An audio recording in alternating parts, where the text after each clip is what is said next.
But if you can't look and see that Anakin blowing up the Death Star possibly killed millions and millions of people. Anakin blowing up the Death Star. Anakin blowing up the Death Star. So a new Star Wars show just dropped this week, and fans are very much at odds with all of it. You'll see Episode 3 will break the franchise in the same way that The Last Jedi did. Mark my words. So now with Lucasfilm's new series, The Acolyte, coming out, which I know that none of us can wait to check out this incredible masterpiece, I decided to chip in a few of my thoughts on a debate that I had heard about recently. To sum it up, it's this whole controversy about how we can save Star Wars, essentially by bringing the original creators back. Obviously, many people think that one of the worst decisions Lucas ever made was selling the Star Wars IP to Disney, which I have to agree. But what I don't agree with is a lot of people's solution to this problem, which equates down to just bringing George Lucas back, just giving the rights back to him. Now, in the recent while, I've heard a lot of dialogue both for and against this idea, but my main problem with it is that it assumes that by bringing the original creators back, or at least the original holders of those IPs, is that will somehow fix everything. But I do want to explain why I think that just wouldn't work, and my basis is that we have pretty much already seen this happen before in the industry. So I'm going to be taking you through some other recent examples of this through film history, and here we go. So to start off, let's look at two of the most iconic sci-fi franchises of all time at this point. Ridley Scott's Alien franchise and James Cameron's Terminator franchise. Now let's start off with Alien since it came first in 1979. Essentially what Alien did at the time that made it such a timeless film was that it merged certain elements of a monster horror with science fiction together. And ever since that point, Alien became one of the most recognizable and iconic franchises of all time, and it still is. The Xenomorph became an iconic movie monster, and Ellen Ripley became an iconic heroine in film.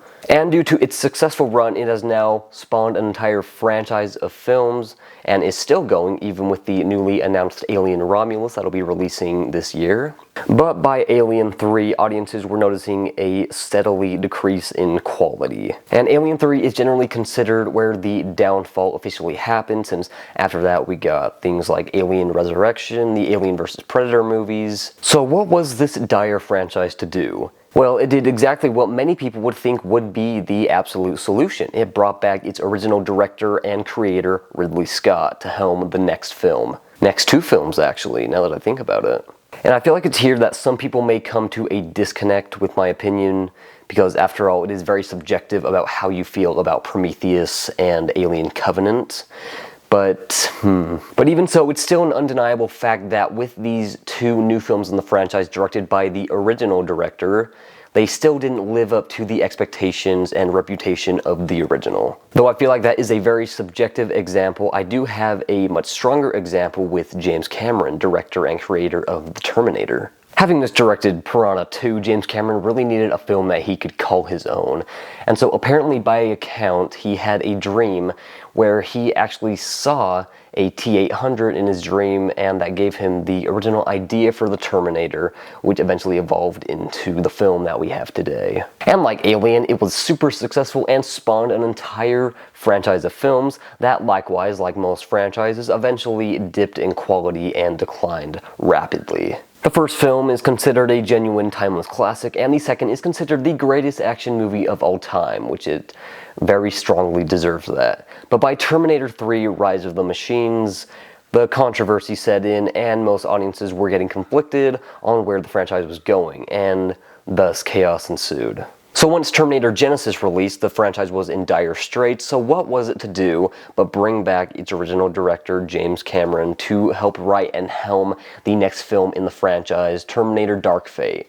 And for those of you that somehow do not know what Dark Fate is or what it has done to the Terminator franchise, allow me to enlighten you. Dark Fate ended up pretty much being just a beat-for-beat remake of Terminator 2 Judgment Day, which I'm sure you know how I feel about remakes in general. Usually a cheap beat-for-beat remake of such a great movie is frowned upon, especially by me, you may know, since my recent review of The Strangers Chapter 1, which essentially did that exact same thing, but I digress. But that would have been bad enough just for this film to be a replica, a cheap replica of Terminator 2, pretty much signaling that they had no new ideas, no new story to tell. They were just going to do the same old and just hope they can make their money back at the box office.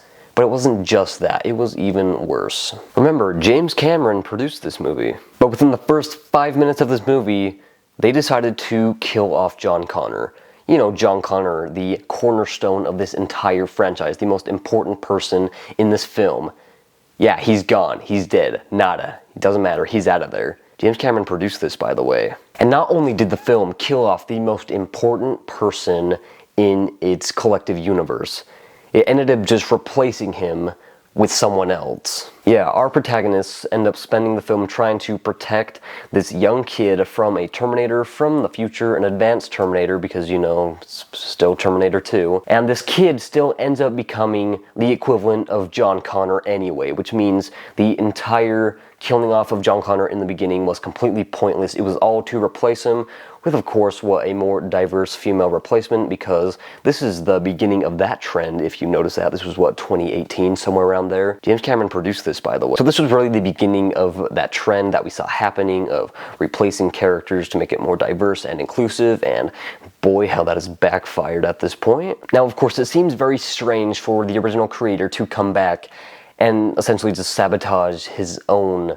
film, his own creation. Like, why would anyone do that? I'm sure that's the question we're all asking right now. Why would you go back and destroy what you yourself created and spent so hard to work for, and something that ended up being so successful? I'm sure there's a lot of reasons. It could be that a lot of the original directors just aren't interested anymore in their creation, especially seeing what their creation has become since other directors and other studios have gotten hold of them and they've created just this whole collage of a disaster in their franchise, and maybe it's just beyond saving in their own eyes. They're just here to get a quick paycheck. Like, I don't know, I mean, James Cameron seems to be more interested in like his Avatar film series than he does in Terminator, since he's working so hard to get his Avatar films out, since we just got The Way of Water after like, what, a decade, maybe more? I can't even remember. I mean, dang, James Cameron directed films like Titanic, the first 2 Terminator movies. He directed Aliens.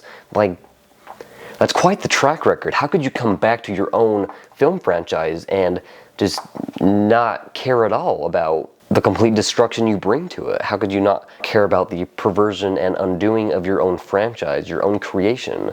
And again, who knows why he did that? Maybe he just didn't care anymore. But of course, the point is that many of these directors probably come back with no intention of fixing the film. Who knows why they come back at all? There could be a number of reasons, if it's to exploit their franchise, if it's just to get a quick paycheck, maybe for relevance, to give this new film some impact, because, you know, audiences will see, hey, it's from the original creator, this has got to be good. Right? There are a number of reasons why that could be the case. If you want even more examples, you can look at the original Halloween 2, which was not directed by John Carpenter, it was directed by Rick Rosenthal, but John Carpenter did write the script. And I think this right here is a good example to put into perspective the view of a director having to make another film in his own franchise. Because originally, John Carpenter did not intend for Halloween to really become what it did. It wasn't clear whether he was going to direct any more in the film than the original film, but even thus, he did intend for it to become some kind of anthology horror franchise surrounding the holiday of Halloween, and that is not what we ended up getting. Instead, they wanted a sequel following Michael Myers and Laurie Strode, which is not what John Carpenter wanted. Which, put it this way, say you're a creator, you have one vision, but the studio has another, and they decide to go into their direction, which is not one that you particularly like. So what do? I feel like most people would not put forth their best effort or their best interests. They would just do it to get it done with, to move on to other projects and stuff like that, which John Carpenter did do. Apparently, Carpenter even states that the whole connection between Michael and Laurie being brother and sister was because essentially he was just drunk and he was throwing stuff at the wall to see what stuck, and that ended up making it into the script, even though he still says to this day that he kind of hates that idea, absolutely. even though I kind of love it, but that is not what he wanted at all with this franchise. So I think that helps to make it clear that just because a director comes back for a project does not mean that they necessarily want to be there, although I think a director always should put forth their best effort to make the best film that they can to appease the franchise and continuity, to appease the fan base and the audience, because after all, that's who this film is for, these films are for. But even so, now looking to the future to 2018's Halloween, which also was not directed by Carpenter, was directed by David Gordon Green and his team at Blumhouse, but John Carpenter did come back to help write and produce the film. And even though it still becomes a subjective matter on whether you think this is a good Halloween film or not, since like Dark Fate, it does really repeat a lot of the same plot points and a lot of the same story from a lot of the earlier films. But even with all that said, look at how the David Gordon Green trilogy ended, with Halloween Ends being the most controversial Halloween movie in its entire franchise, one of the most controversial movies I have ever seen in my life. And even there, we can debate the influence that John Carpenter had, or at this point, if he even cared, if David Gordon Green even cared about the films they were making anymore. That does come into question. And for a similar situation to Halloween 2, look at The Matrix Resurrections. From the mid-1990s to the early 2000s, the Wachowski sisters and Warner Bros. Together made the Matrix trilogy, which ended up being pretty successful, and for a long time it was just left at that, until Warner Bros. Decided to greenlight The Matrix 4. And ended up becoming a very similar situation to Halloween 2. Essentially, the Wachowski sister, I think one of them came back to direct the film, who did not want to direct, did not want this to be made, thought the story was complete, which I think a lot of people would agree with, but Warner Brothers pushed forth for the film anyway. And so, what do you think happened? Essentially, remaining Wachowski sister did not put forth the best effort to make this the best film possible. Instead, she decided to essentially sabotage her own film, which, and from her perspective, makes a lot of sense, because you are not really sabotaging your own work, you are sabotaging what the studio wants, what they have greenlit the movie that they want, and you are pretty much denying them that film. You are not going to provide that service for them. They were able to get Keanu Reeves back and Carrie-Anne Moss back, but a lot of people they didn't get back and they outright had to replace, like Morpheus. Like, you couldn't get Lawrence Fishburne, or you just thought it would be hilarious to replace one of the most iconic characters in that trilogy and get people all riled up. That really feels like an intentional decision, and I feel like that was what she was going for. I've heard a lot of debate about The Matrix 4. A lot of people think that it was an intentionally bad film, and from this perspective that Warner Bros. Had a different idea with the film and they wanted to push for it even though the original creators did not want to, I think it makes sense why the creators would intentionally make this a bad film, because we don't know if we're getting another Matrix film thanks to this film, and that seems to be the end result that was wanted. Now, Star Wars, on the other hand, may be a different situation. Who knows what George Lucas is thinking, if he does even still care about the Star Wars IP or not. But there are loads of other examples if you are even still considering this question. Like, look at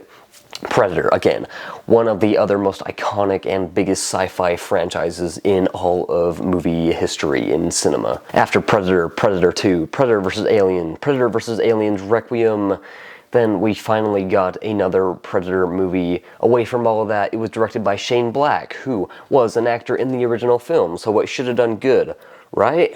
Wrong. A lot of people considered it to be a terrible film, one of the worst films in the Predator franchise.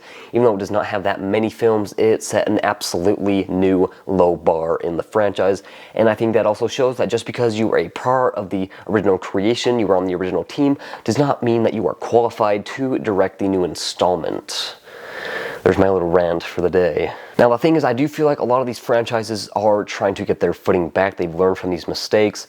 After The Predator, we got Prey, which I actually thought was a decent film in general, and a pretty good Predator film coming off of The Predator, so that was pretty good. And it's too early to say, but Alien Romulus does look a lot more promising than Alien Covenant and Prometheus. But of course, we'll have to see until that releases to make any actual statements on the improvement of that, but we'll see. So I think from these examples, most of these being recent, but also a few being a lot older and having taken place a while ago, I think it's safe to say that just because you are bringing back an original creator, an original writer, the original director, or an original cast member, which is the case with a lot of these sequels and reboots, just bringing back the original cast, that's somehow going to make everything better.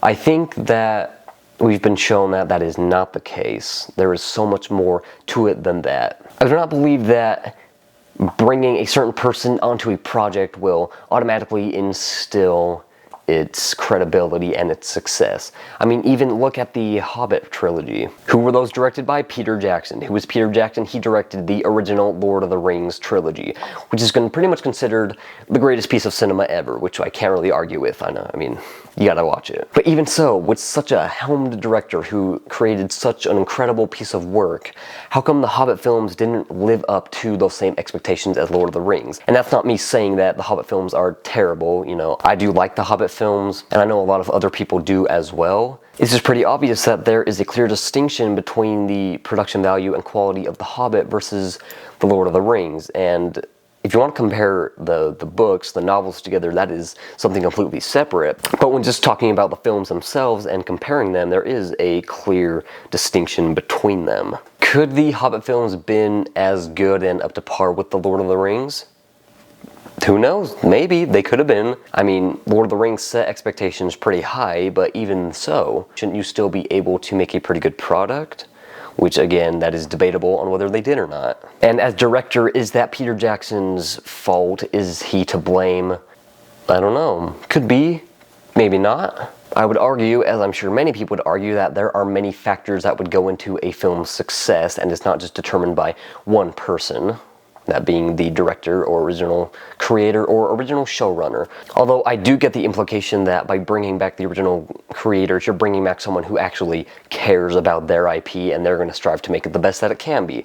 Which that is something that I do believe, as long as you get someone who does care about the property, you are going to get a generally good product. Which I think is the case for the Hobbit films, and not many others. Which brings us back to the main dialect that we are discussing today. Should George Lucas come back to Star Wars? Should he buy back Lucasfilm and the rights of not only Star Wars, but also of Willow, of Indiana Jones, and many other Lucasfilm properties like that? Do we think that could actually save Star Wars?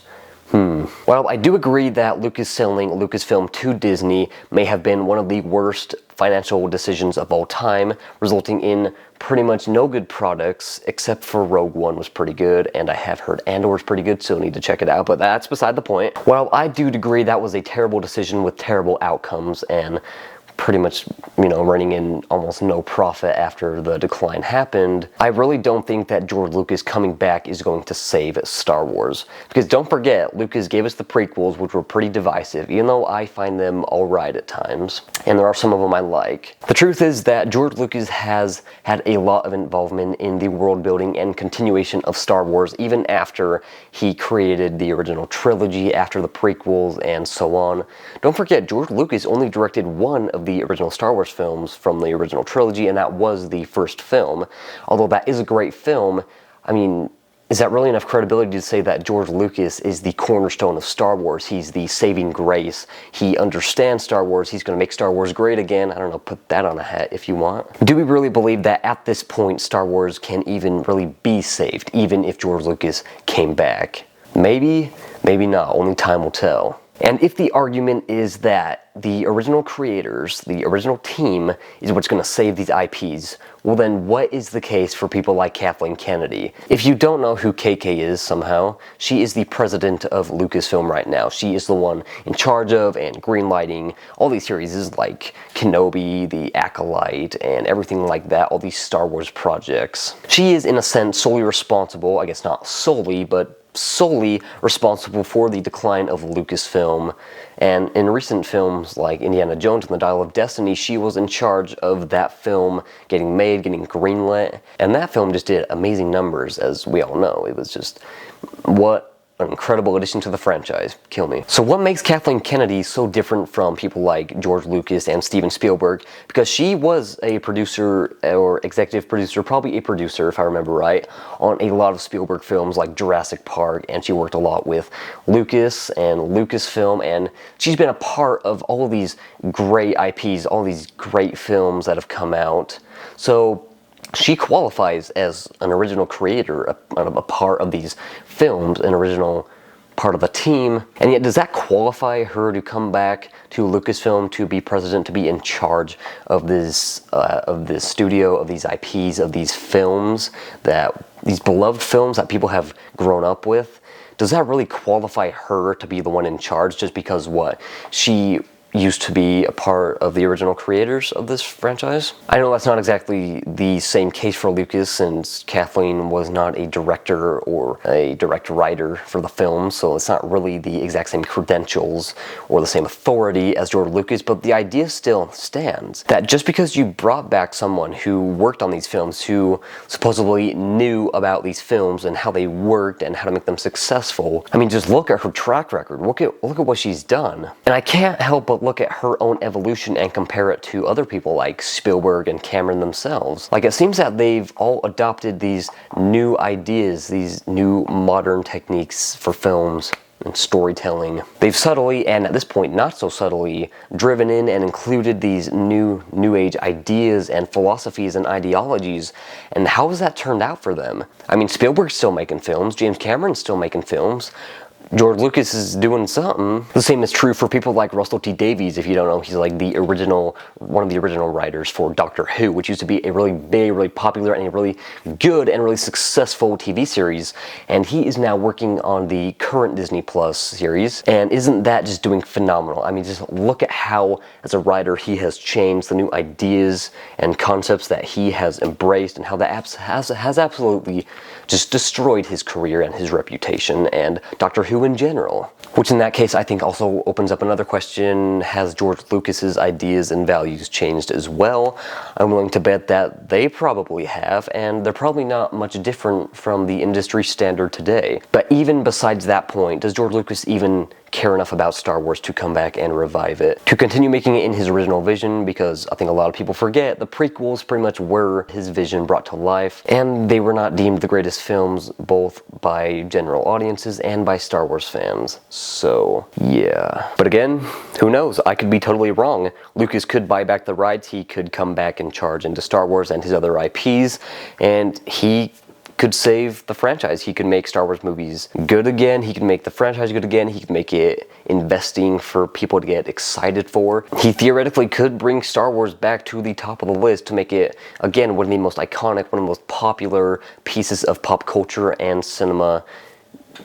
Only time will tell. But then again, we are getting The Acolyte, so I think that will speak for itself. And so with that, let me know what you guys think about this whole controversy. Do you think that George Lucas could save Star Wars, or do you think we're all just screwed? All of our favorite movies and movie franchises are just screwed, they're in the trash, we should just forget about it. But those are just my thoughts and theories. Let me know what you guys think. Thanks for watching.